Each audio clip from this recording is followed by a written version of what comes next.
My name is Sikat. My Christian name is Christine Bloomfield. I come from a French family. My great-grandmother was Mary French. In our culture, though we're cousins, we're considered first. We're still brothers and sisters. All this time, we have been one big family, always together. And when that border came in, it divided us, which is part of the Western way, is divide and conquer. It's been very painful recognizing that border. The pig war is a very painful symbol, at least for me, I'll speak for myself, is because its whole destiny was to make a border between San Juan Island and Vancouver Island. What I would like to be able to say to the Park Service, I think that this being a national park is real important, because any piece of land that can be distinguished like this, it's harder to be able to start now. It's time to be able to recognize that this is Indigenous land. All of this sits on Indigenous land. It was not sold. They just took over, knocked down the longhouses, used the materials, and we're still here. I'd like to be able to see some kind of cultural center or even a longhouse, and to be able to have the Park Service put together a cultural center of who were the Indigenous people and what did they use this land for. Netting Bay. Having the public understand those kinds of things is really important. My name is Rebecca Feld. My mother is Corinne Pave in French. Her father's name Cornelius French. His mother's name was Mary French. Her mother's name was Manatla. That's what we have recorded in your records. But our family goes back hundreds and hundreds and hundreds of years of occupying these lands. My official statement about this time that we are here bringing us together is to recognize the English camp, the soldiers that came here and the reason why they were here. I just want to acknowledge that it's our time to speak. It's our time to have our footprint recognized. Our ancestors survived natural disasters, epidemics of smallpox, outright genocide, and we're still here. Our longhouses were torn down way before the British came. The longhouses are still here in the form of barracks and in flooring and in fences. I want to claim them back. What I want to say is we, the Indigenous families of these islands, are still here. We are friendly people, but we're not going to be quiet anymore. We want these places to be named back to their original names. We want to be recognized with respect. We want our language freely spoken and shared in the schools. We want to be inviting and good company with you. We want to have a long, long, long relationship of sharing with you. We are assimilated into both cultures, into our original cultures, our family cultures, our religious cultures, and our non-native cultures, and you are too. So don't forget where you came from. You were not the first people here. Recognize who your families are and where they came from. Recognize their struggles, and remember that they wished and dreamed for better days for their children. Don't we all want that? My traditional name is SÁNEĆ, and it was a gift that was placed onto me right over here on the outside of this island. But in my lineage, I'm also a descendant of Smiuth. My grandfather, his grandmother was Smiuth. I'm so grateful that we have all three branches of the three sisters here today. That's a long time coming. I'm one of the only living descendants.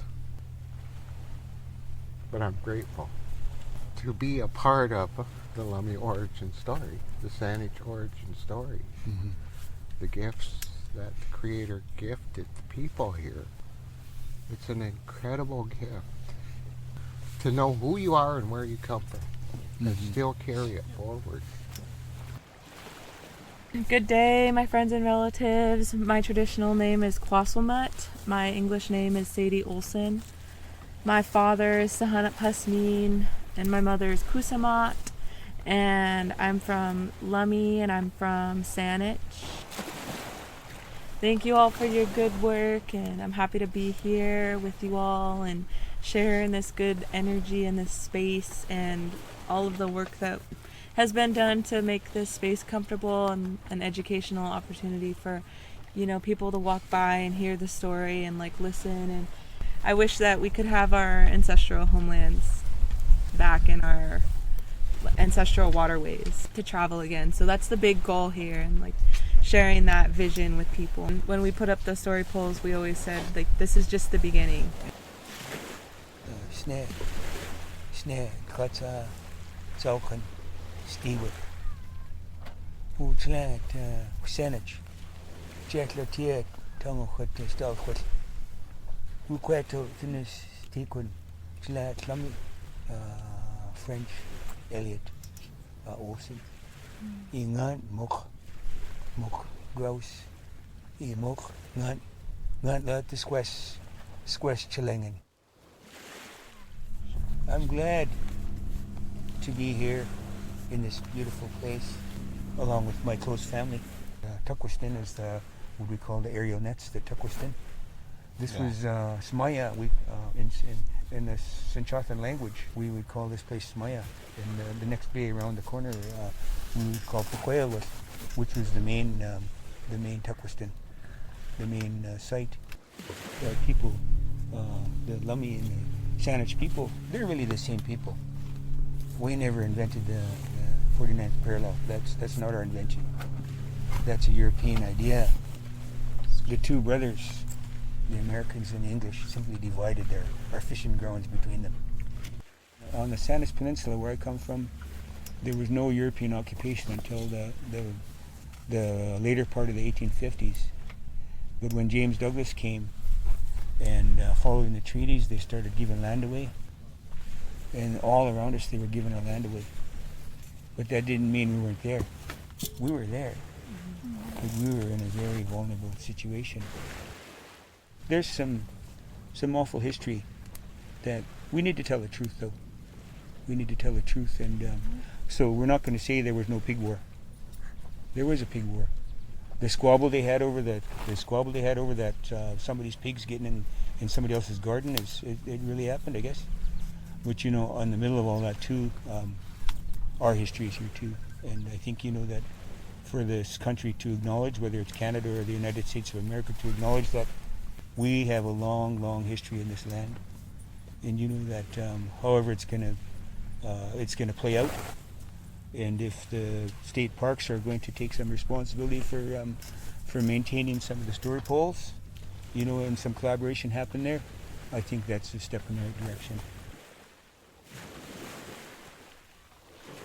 I would like to see some visuals, you know, and talk about some of how the use of this land before Europeans came here, you know. When I come to a place like this, I like to envision that there was probably marriages here. There was children being born here. You know, there was funerals here. There was great celebrations here.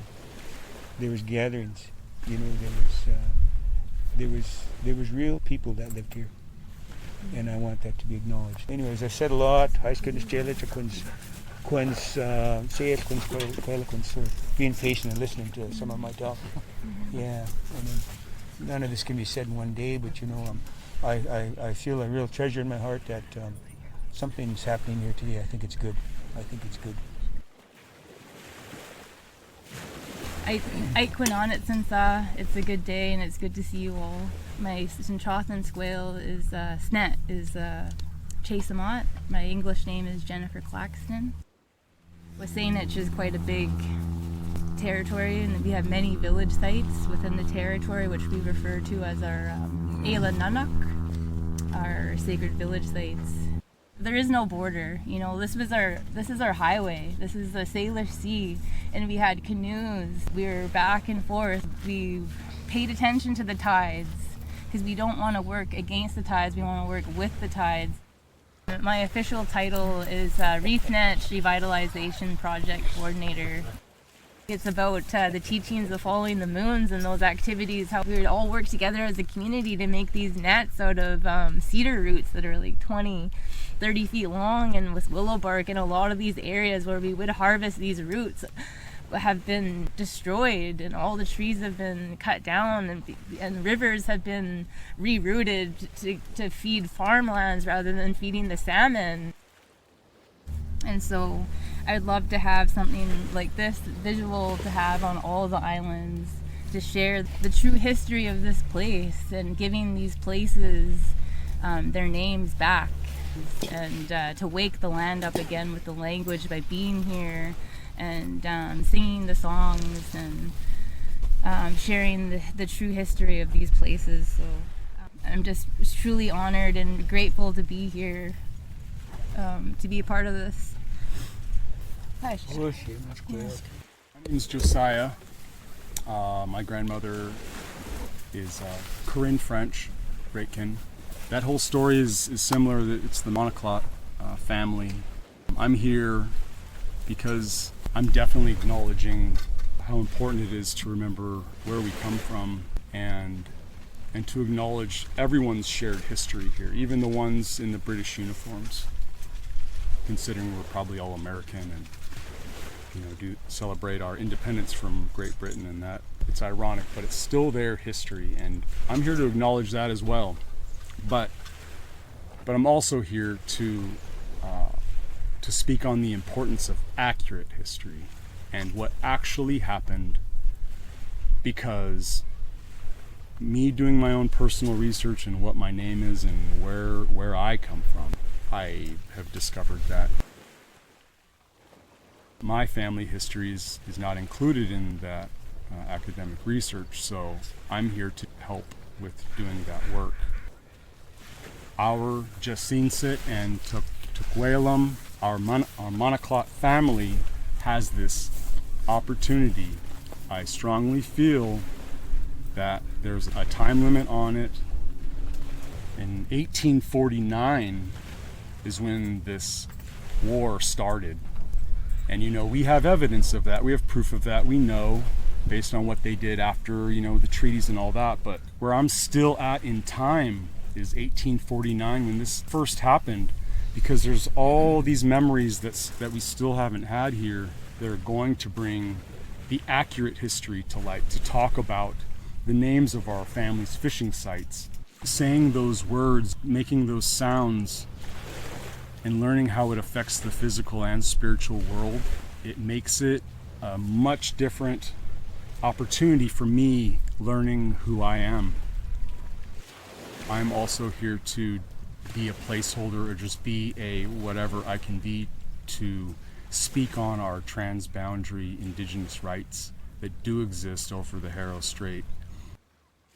My name is Janice Elliott. I'm from SÁNEČ. Victor Underwood was my grandfather from Smiuth. Ethel Underwood. Julia George Paul from Sartlip. I'm very grateful to hear my elders speak of their homeland. My connection here is through my husband. I'm from SÁNEČ, and I know it's our homeland, but I know it's the homelands of my in-laws. When I envision any place where I go, I always think, oh, our people lived in the most beautiful place. They have the beautiful homeland. I'm thankful to be here. I'm thankful to be with my husband's family. Where I teach preschool. We teach them the plant names, the place names, their emotions, so that when we go out on the homeland, the big part of what we do is Aitsquechel. We tell them the name. I tell them they were once human beings. That's their name. You have to say Aitsquechel when you walk there. So Aitsquechel, la at the Tanach, Aitsquechel at the Clallam. I tell them, this is your relative. They hug the cedar tree, they hug the fir tree, And any plants we see, Daka Each, Sunny Each, the Oregon grape, you have to tell them that you remember. And that's how you remember. Right, Rachel? I remember you, I remember your name. We bring them outside to places like this too. And we have a map, the same Illinois map, and we'll highlight where we've been, and then the place names and plant names that the kids have learned. So that's my hope, that the youth will be able to come here as well, that we always have that connection, that we always have that place. Our big hope is that our kids from our school too will have that. We'll come in on a canoe too. Natsiam, Nishjalchasiam, Kusamat Sanasnat. My traditional name is Kusamat. I have a lot to say. Right now is not the time for me to say it, except to want to introduce who I am and where I come from, to honor my ancestors that traveled through here, through these homelands, because I'm honored to work this hard for this many years to bring the family together, and to hear that we're committed to carrying this forward for future generations. White Swan can help externally. We're survivors of the flood. I already know our people know what they need to do. And so everybody's starting to get behind this. You know, we're at a good spot to start really making some changes. Because we heal ourselves, we heal our children, and we heal our future. And that's what our ancestors would want from us.